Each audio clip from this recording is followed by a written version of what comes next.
Hi there, this is Java Jim with First Line Equipment, and today we have the Nurri L-type espresso machine in front of us. A nice blue one. You can choose these on our website.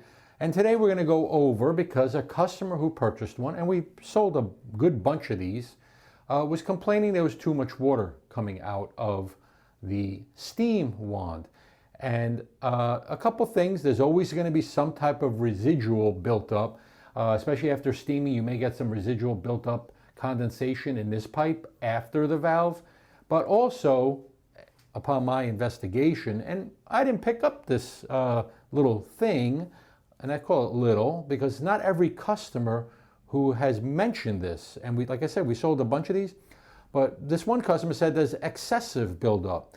Now that can happen for the main reason is if the water is too pure in the machine, pure enough for the sensor to pick up there's enough water level, but also too pure that it goes beyond that and you have too much water in the steam boiler, because the steam boiler on this dual boiler lever machine feeds the hot water wand and the steam wand. And if this overfills, you have excess water coming out of the steam wand. But the one little thing that I notice is coming out of the steam boiler, there is this pipe that's right here that goes to the steam wand. And this pipe elevates here and goes on a downward slope towards the valve. And this was just the first complaint after selling these for pretty much about a year or more. And I was like puzzled, but the customer put some fire in my belly, lit a fire under my butt, and I said, let me go start taking a look at this, because no one's really complained. And there's this little down slope, and I've contacted Antonio and said, hey, you know what? We probably need to resolve this, but this pipe is too high on this end, and as the steam comes down, it condensates into this pipe at the end here and starts building up excessive water. So one first is to double check the water you're using, because if it's too pure or on a purer side, you will have overfill, and that will create a lot of excessive water. And a lot of machines work like this. The second thing is, you can actually, with the machine cold, I'm wearing gloves because this is hot, because we're going to show you how much water comes out of this machine, and this is just this particular one.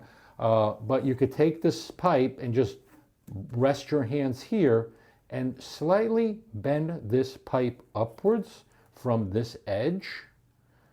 Okay, so right now it's just about a little higher here in the middle. There's a good bend right here.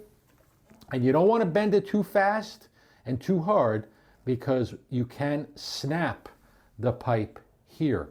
Okay, so now we just have the downward slope kind of like right here. So there should be less water, and I can go even a little bit more. Again, this requires a little force, machine cold and unplug. Now we're going to take this and push this down towards the middle here on this end. So now it's a downward slope back to the boilers. When the steam comes up, the only condensation really you should have is right there. So that's a solution. The customer tried it, said it didn't work. So now for him, it's pointing to too much water in the steam boiler. And he did say that his water is more on the pure side, actually 15 to 20 on the TDS, on the ppms on the TDS, which for me, I like to be between 80 and 100 for a machine to work properly. So hopefully this little tidbit helped you. If you had the machine in the past, purchased from us in the past, and you do have this water issue, this is something you could try and see if this helps resolve it. If it doesn't, you know it's the water. Please subscribe to us on all our social media channels. Give us a thumbs up. As I always say, coffee first, everything else second. Thank you for watching, and have a great day.